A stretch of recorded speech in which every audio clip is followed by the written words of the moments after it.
આ લોકશાહીની હત્યા છે. સંવિધાનના લીરે લીરા ઉડી રહ્યા છે.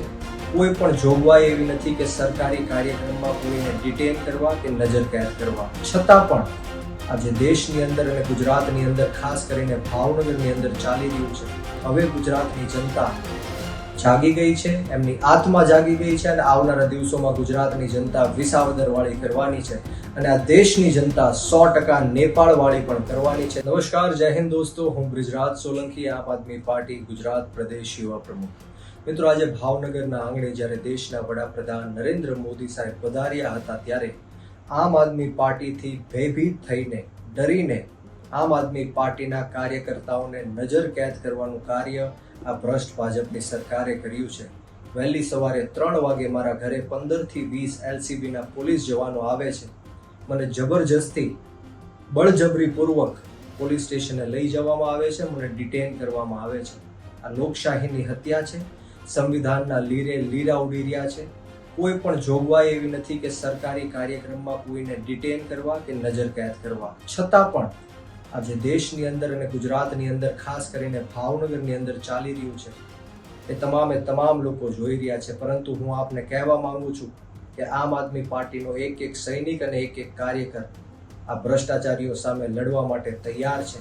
મેં માત્ર નરેન્દ્ર મોદી સાહેબનો સમય માંગ્યો હતો અને પત્ર પણ લખ્યો હતો કારણ કે જસદણ અને વિછિયાની અંદર જે 92 લોકો ઉપર, નિર્દોષ લોકો ઉપર 307 જેવા ગંભીર કલમો લગાડવામાં આવી, કેસો કરવામાં આવ્યા, એ કેસો પરત ખેંચવા માટે અને સાથોસાથ પોલીસની બેદરકારીના કારણે સ્વર્ગીય લાલજીભાઈ મકવાણા અને સ્વર્ગીય ઘનશ્યામભાઈ રાજપરાના ગરીબ પરિવારને 1 કરોડ રૂપિયાની સહાય મળે તે માટે મેં મોદી સાહેબને પત્ર લખ્યો હતો અને મળવાનો સમય માંગ્યો હતો. 10 કરતાં પણ વધારે આમ આદમી પાર્ટીના નેતાઓને અને કાર્યકર્તાઓને ડિટેન કરવામાં આવ્યા હતા. મિત્રો, આ ભાજપની સરકાર દ્વારા નરેન્દ્ર મોદી સાહેબના કાર્યક્રમોમાં સંખ્યા ન થાય એના કારણે શિક્ષકોને હેરાન પરેશાન કરવામાં આવે છે, વિદ્યાર્થીઓને હેરાન પરેશાન કરવામાં આવે છે. સરકારી જે બસો છે એ સુવિધાઓ પોતાના સ્વાર્થ માટે ઉપયોગ કરવામાં આવે છે.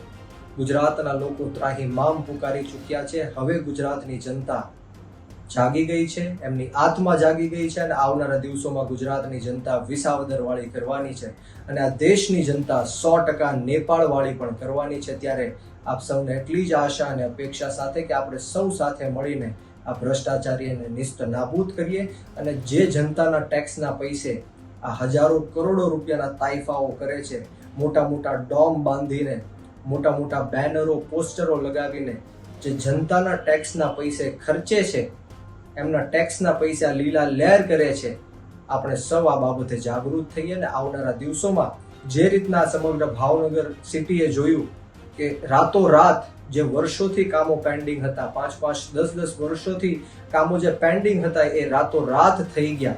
જ્યારે મુશ્કેલીઓ પડે છે ત્યારે કોઈ સરકાર કે કોઈ ભાજપના નેતાઓ એમની સાથે ઊભા નથી રહેતા, પરંતુ ભાજપના નેતાઓ ભાવનગર આવે છે, પ્રધાનમંત્રી ભાવનગરમાં આવે છે ત્યારે 150 કરતાં પણ વધારે પેન્ડિંગ કામ જે 5 વર્ષ પહેલા પેન્ડિંગ પડ્યા હતા એ રાતોરાત કરી દેવામાં આવ્યા. ત્યારે આપ સૌને હું બ્રિજરાજ સોલંકી વિનંતી કરું છું કે હવે જાગવાનો સમય આવી ગયો છે. આપણે સૌ સાથે મળીને નાત જાત ભેદભાવ, ભાષા, ધર્મ, જ્ઞાતિ જાતિ બધું જ ભૂલીને આમ આદમી પાર્ટીને સમર્થન આપીએ. આમ આદમી પાર્ટીમાં જોડાઈને એક કટ્ટર ઈમાનદાર અને કટ્ટર દેશભક્તિ પાર્ટીની સાથે રહીને આ નિસ્ત નાબૂદ ભ્રષ્ટાચારી ભારતીય જનતા પાર્ટીને કરીએ.